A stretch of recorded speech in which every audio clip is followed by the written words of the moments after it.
Fala, nação atleticana, tudo bem com vocês? O meu nome é Luiz, sejam bem-vindos ao canal Palavra do Atleticano. E no vídeo desta sexta-feira nós vamos abordar as 5 principais críticas dos torcedores rubro-negros ao trabalho do técnico Maurício Barbieri. Então fiquem comigo que logo depois da vinheta a gente volta para falar tudo sobre o tema do vídeo de hoje.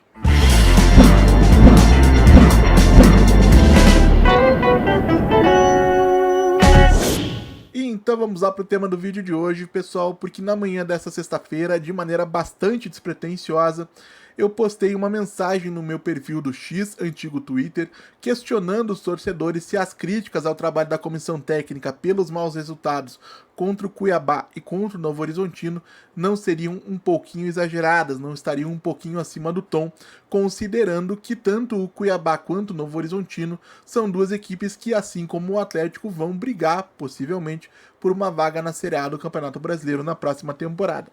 E de maneira bastante surpreendente, pelo menos para mim, esse Twitter chamou muita atenção, esse tweet, né? Chamou muita atenção. Foram mais de 9 mil visualizações, mais de 100 comentários, quase 200 curtidas. Então, aproveitando tudo isso de informações em relação à insatisfação da torcida que foi trazida voluntariamente para mim, eu separei as 5 que mais apareceram e vou tentar abordá-las de maneira um pouquinho mais aprofundada por aqui. E nós vamos começar analisando a crítica que mais apareceu nessa minha postagem, que é: o problema é a forma como perdeu, ou a variante perder jogando bem seria aceitável. E eu entendo perfeitamente, gente, a insatisfação do torcedor quando o desempenho do Atlético dentro de campo não é bom, é ruim ou é insuficiente. Por outro lado, talvez sejam essas expectativas grandiosas as principais responsáveis por toda a frustração que se segue depois de cada derrota. Porque em nenhuma circunstância o Atlético ou qualquer outro clube que seja rebaixado para a Série B do Campeonato Brasileiro vai jogar bem as 38 partidas e sofrer derrotas ocasionais. E eu respeito demais o público que me assiste, que confia na minha análise, para fazer de conta que esperar algo assim é normal, porque não é. São seres humanos no gramado, e todo mundo tem seus dias bons e seus dias ruins, e por melhor remunerados que sejam os jogadores de futebol, eles não escapam dessa regra, eles não fogem dessa realidade. No shorts que foi publicado ao meio-dia de hoje aqui no canal, eu mencionei como exemplo o Corinthians, recordista de pontos numa única edição da Série B do Campeonato Brasileiro, que conquistou o título em 2008 fazendo 85 pontos. E se o Corinthians, né, encerrou aquela temporada com 85 pontos, é importante destacar que, consequentemente, ele deixou 29 pelo caminho.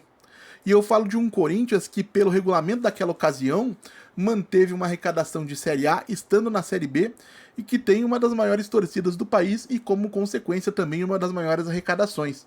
Foi assim que o Corinthians contratou o Mano Menezes, finalista da Libertadores da América na temporada anterior comandando o Grêmio, para dirigir uma equipe que contou com jogadores importantes naquela campanha.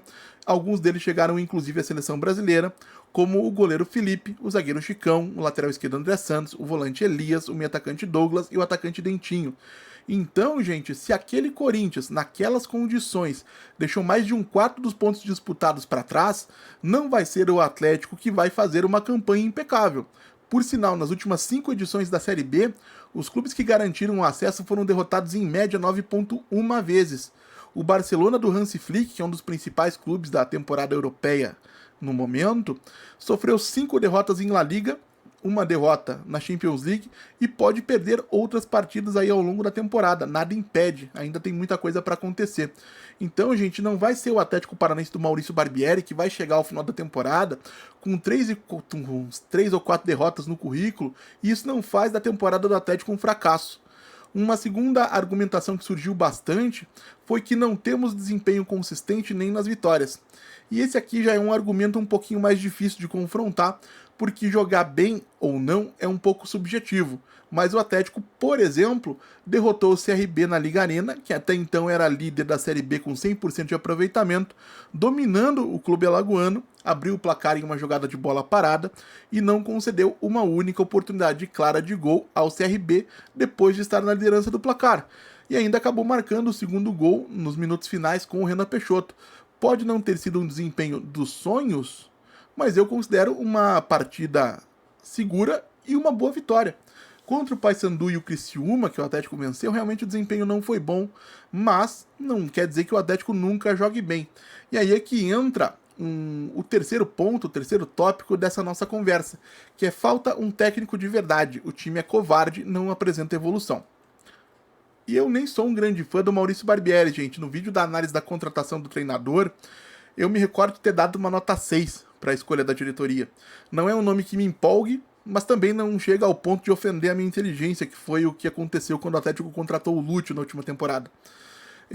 Estando dito isso, a gente vai precisar excluir o Maurício Barbieri da equação por um segundo, porque caso ele fosse demitido, quem seria contratado?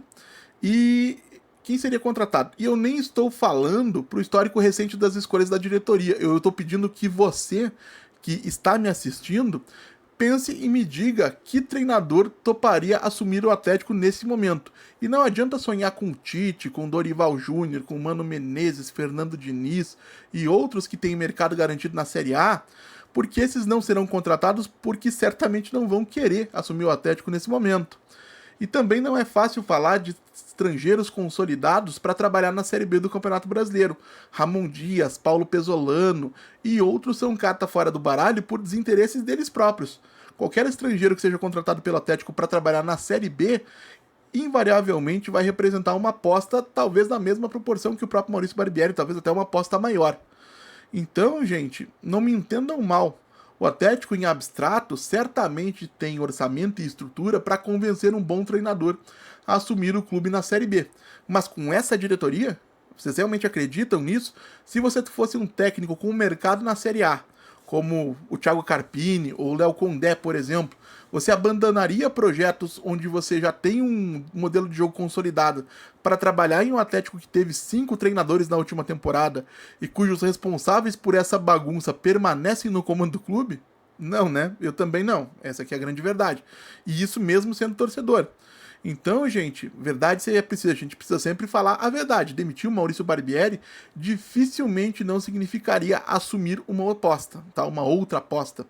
E mais, o Atlético do Barbieri tem sim um padrão de jogo, que ainda tem problemas a serem solucionados, principalmente a questão da saída de bola e algumas outras questões relativas ao sistema defensivo, o que é perfeitamente normal quando a comissão técnica chegou a 4 meses do clube, não teve uma pré-temporada completa para trabalhar com a equipe e o elenco passou por uma reformulação profunda, com mais de 40 movimentações, com jogadores inclusive chegando durante o trabalho.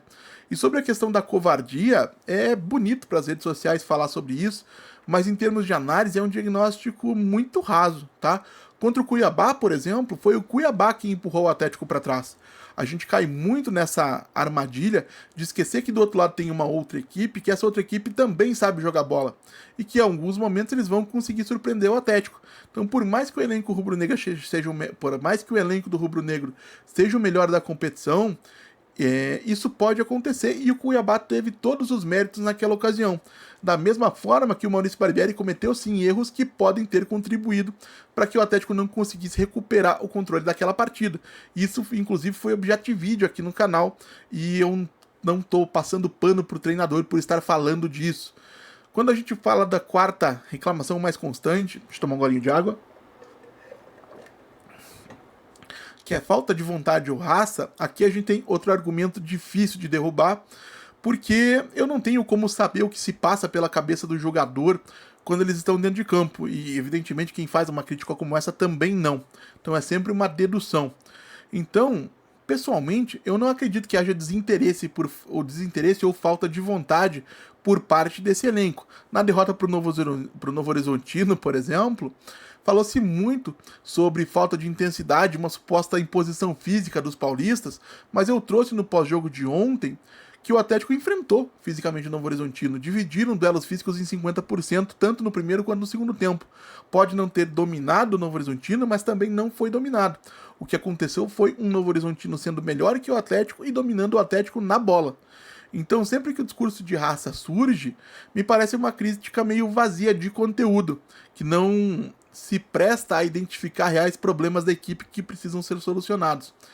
Uma crítica que também surgiu bastante, essa nossa quinta e última do vídeo de hoje, que deve estar ficando longo, não sei exatamente quanto tempo ele tem agora, é questão da qualidade do elenco, o elenco cheio de bagres, que é um elenco que tem a sua qualidade muito questionada pelos torcedores de fato, porém, conforme a gente já conversou em outras ocasiões aqui no canal Palavra do Atleticano, e eu não quero me repetir para não aborrecer quem está me ouvindo, o Atlético formou, assim, para o contexto de uma Série B de Campeonato Brasileiro, um elenco muito bom, bastante acima da média da competição e possivelmente é o elenco tecnicamente mais farto entre todos os clubes da Série B do Brasileirão. E o que eu quero dizer com essa semidefesa do Maurício Barbieri, gente, é que a gente precisa ter um pouquinho de calma e ajustar as expectativas para compreender o momento do clube, que mesmo na Série B não é o Barcelona, o Liverpool, o Real Madrid, ou o Internacional e qualquer outro clube que você julgue ser de primeira prateleira no futebol mundial nesse momento. Não, não que o torcedor não possa esperar e cobrar bom futebol, é evidente que ele pode, mas é preciso entender também que a Série B é extremamente competitiva e que na maior parte das partidas o Atlético não vai golear e dar show, tá? E é normal que seja assim, especialmente para uma equipe que começou a ser formada há poucos meses atrás. Então, vamos ter um pouquinho de calma, um pouquinho de tranquilidade e enfrentar essa situação com o máximo de racionalidade para que o Atlético não caia nas mesmas armadilhas que levaram ao rebaixamento em 2024. Mas quero saber também a opinião de vocês, claro, o que vocês acham do trabalho do Maurício Barbieri no Atlético Paranaense até o momento. Tem solução, não tem solução, tem que ser demitido imediatamente, não tem que ser demitido imediatamente. Deixem aí nos comentários, como sempre digo aqui, eu leio todos. E se você está chegando agora, eu vou pedir que você deixe o seu like, se inscreva no canal Palavra do Atleticano, compartilhe com o em redes sociais. A gente volta a falar do Atlético Paranaense no domingo, aqui no canal Palavra do Atleticano. Amanhã eu vou dar uma folga para vocês. Muito obrigado mais uma vez pela atenção de todos e até a próxima.